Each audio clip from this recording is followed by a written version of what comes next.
Hi all, welcome all of you to another video.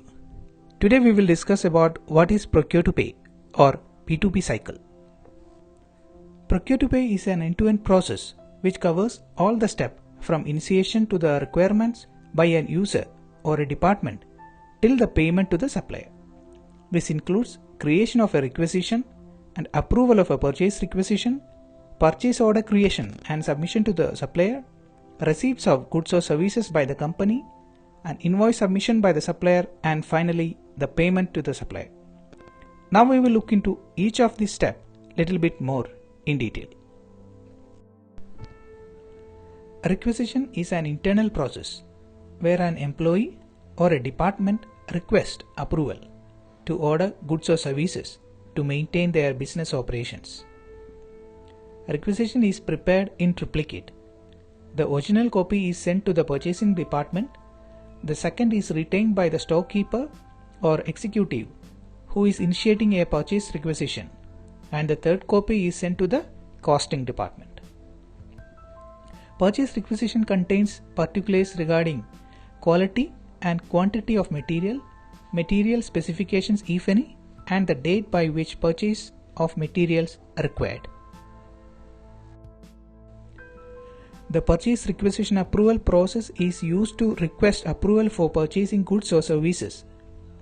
Supervisors use it to grant or deny a purchase requisition based on organizational policies and depends on the business needs. A manually administered purchase requisition approval process can be expensive and error-ridden. Purchase order is prepared by purchasing department. It is a written authorization to the vendor to supply a specialized quantity and quality of material at a specified terms and at the time and the place mentioned. The purchase order is also generally prepared in triplicate. The original copy is mailed to the vendor, the duplicate is sent to the accounting department, and the triplicate is retained by the purchasing department.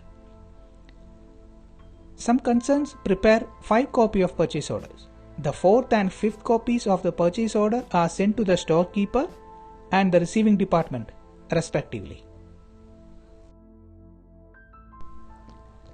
In the large concerns, there is generally a separate receiving department. All the incoming materials are received by the receiving department. This department unpacks the goods and verifies their quality and condition.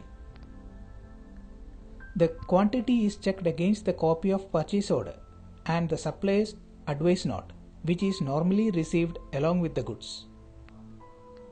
Thereafter, a goods received note or GRN is prepared.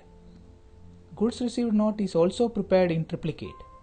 First copy is sent to the purchasing department, second copy is sent to the department or store to which goods are sent, and the final copy is retained in the receiving department. An invoice is also called bill, is a commercial document issued by a seller to a buyer relating to a sale transaction and indicating the products, quantities and the agreed price for the product or services the seller had provided the buyer. Usually invoices will be mailed to the buyer's address. Before making the final payment to the supplier, the invoice should be checked properly so as to ensure that quantity, price, packing and discounts have been charged correctly. If everything on the invoice is found to be correct, a voucher authorizing the payment is prepared and payment is made accordingly. This is all about our procure to pay cycle. Thanks for watching. Till I come back with a new topic. Take care.